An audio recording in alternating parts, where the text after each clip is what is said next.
শ্বশুর যখন শাশুড়িকে ভালোবাসে ওটা হলো যত্ন, আর জামাই যখন মেয়েকে ভালোবাসে সেটা হলো টেক কেয়ার, মায়া, মমতা। Seriously?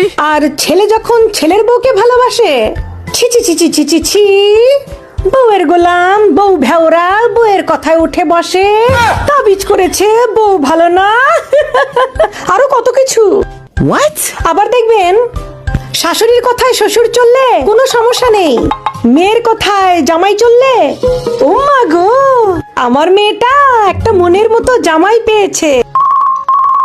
আর বউয়ের কথায় যদি ছেলে চলে, অবশ্যই বশ করেছে, নিশ্চয়ই তাবিজ করেছে, আমার বাবুটাকে একদম পাল্টে দিয়েছে।